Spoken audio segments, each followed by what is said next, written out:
Hey guys, it's Sebastian from AskSebby, and today we are going to talk about the demise of Citi. They are slashing a ton of their benefits, which made them one of the best issuers for these benefits.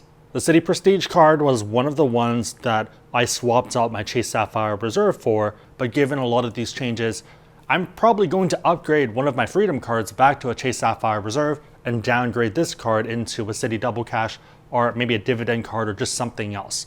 We'll talk about all the perks that they're getting rid of and how you might want to think about your strategy moving forwards. But before we dive into all of that,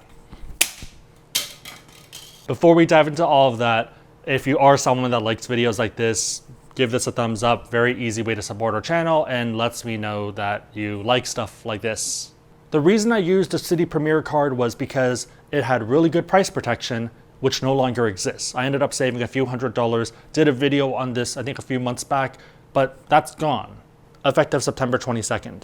It used to have 3-hour trip delay protection, which was the best in the industry. They moved it to 6 hours, which made it the same as the Chase Sapphire Reserve, and they're also removing that. Trip cancellation and interruption protection, gone. Travel accident insurance, gone. Baggage delay, lost baggage, travel and emergency assistance, gone. And that's all just the travel stuff. That's not even focused on a few of the other things like car rentals. We're also seeing benefits being removed for car rental CDW, so car rental insurance. Roadside assistance, gone. Return protection and missed event ticket protection are also gone.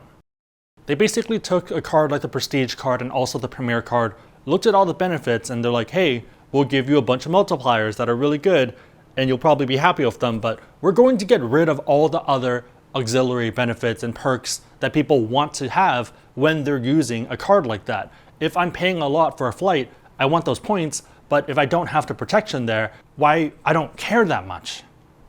If we jump over to TPG's chart, we see that they are still keeping these for some of their cards though.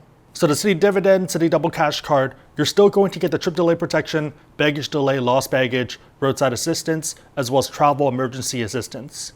That can obviously change in the future, but it's just confusing to me why they're doing this. I get it, there's probably a mathematical reason behind it. It's probably based off expected value, but just rationally, it doesn't make sense. I think they're going to be getting rid of a lot of people who are the big spenders, the travelers, people who use those cards and recommend those cards to people like us.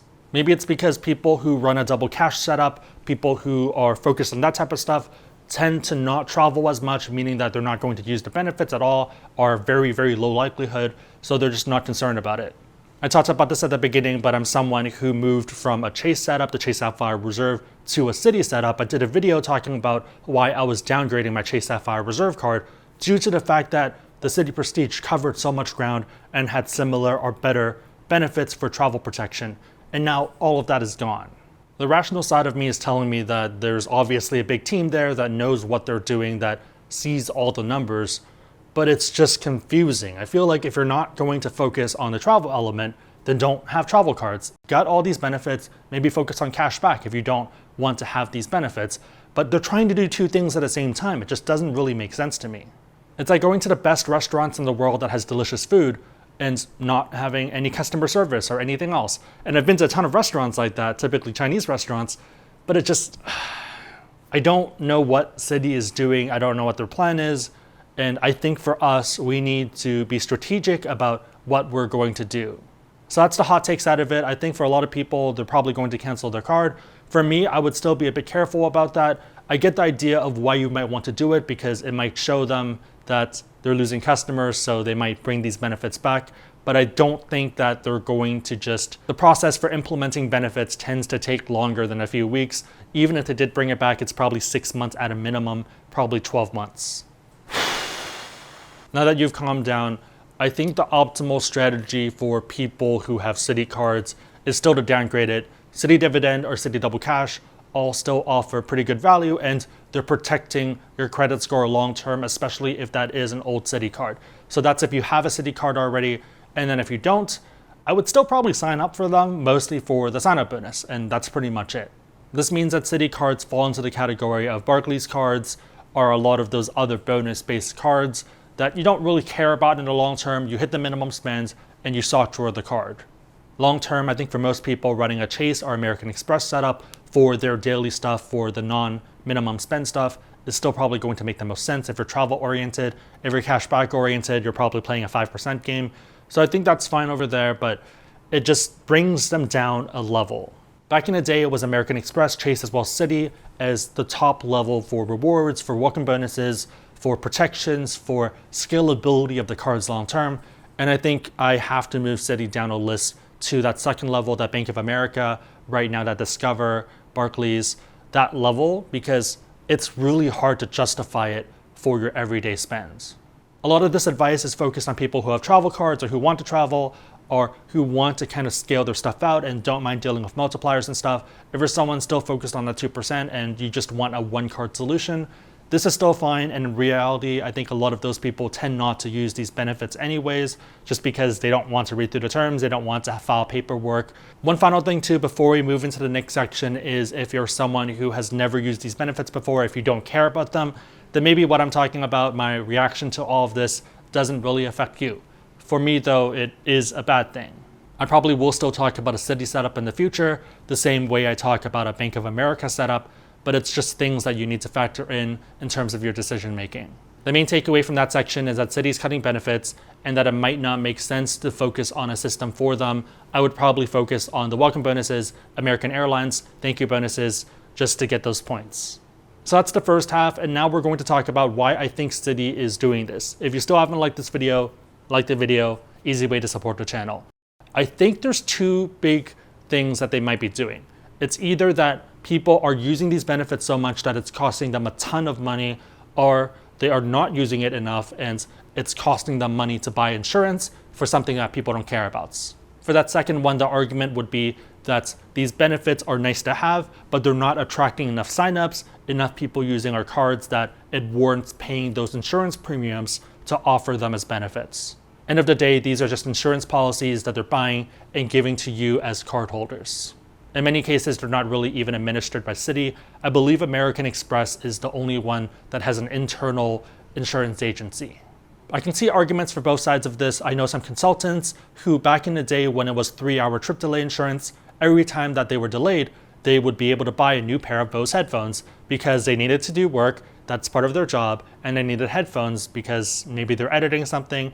Not really though, because they were consultants, but you get the idea that there were a lot of benefits to be had. Another big one was 4th night free. There were a lot of people, every time that they were staying 4 nights, they would end up getting free money from Citi because they would use their card to book. So let's say it was $100 a night. You use your card to book, you give that invoice back to your company that you spent $400, and then 1 month later, you got a $100 statement credit from Citi due to that 4th night free perk. That's effectively $100 every week that you're staying. And again, this is people getting reimbursed by company for a legitimate expense. On the receipt that you get, what you paid to the hotel is that $400. The $100 is the rewards you're getting back from your credit card. Same kind of way that you get points if you book using a Chase Sapphire Reserve, you're getting points, but the company doesn't get them. Main takeaway is that there's definitely a lot of people who got a ton of value from those cards, but I feel like they kind of addressed that already with the Citi devaluations, with the prior one where they got rid of the unlimited use 4th night free and they capped it off. So is this really a reaction to that? My guess is that it is not, and the big reason for this is because I recently did a video talking about using price protection, or a few weeks ago or maybe a month ago, but that was one of the worst performing ones, because I think the average consumer, and I think even a lot of you guys, don't really care about those benefits, or you do care, but you don't want to read through the terms. It's something that if it comes up, if it's very strategic, then you'll do it. But even during Black Friday sales, a lot of those videos do very poorly, specifically on price protection, which makes me think that people just don't care. This leads to the second point and why I think they're getting rid of these benefits, because people just don't care. So they're paying money to buy these benefits to be like, hey guys, come here, sign up for our cards, use our cards so we get the transaction fees for these benefits, and people aren't. People are using American Express, they're using Chase, they're using other setups that make more sense for them. Why keep buying these insurance benefits and all these other perks if people aren't going to use it? Imagine if you're at a hotel and they're splurging on Keurig machines or something, or those espresso pods, and no one cares. Then you might as well just buy instant coffee, because for them, it doesn't make them any more money by spending more money on these benefits. For us, we're never really going to know what is going on because we don't have the numbers behind it, but this is my guess. My question for you guys as we wrap up this video is, what are your thoughts? What do you think Citi's doing? What do you think their mindset is? What do you think's going on? And then the secondary thing, once you've cooled down, or maybe you're still hot up right now, what do you think about all this? What are you going to do with your Citi cards? Are you going to cancel your cards, downgrade your cards? I would strongly recommend downgrading cards, but do what you want to do. If you like this video, give it a thumbs up, really helps us out. If you know anyone else who benefit from what we just talked about, feel free to share the video with them. It'll probably help them out. But otherwise, hope you guys liked it. See you guys next time. Hey, hey, hey. Hey guys, it's Sebastian, and today we have some bad news because, rest in peace, Citi is dead. It's not dead. I think they're trying to be like Amex, but they don't have... Before we dive into all of Mandy's laughing at me. Now that you've calmed down, back in the day it was American Express, Chase, and Citi. The A, B, oh, that doesn't work out.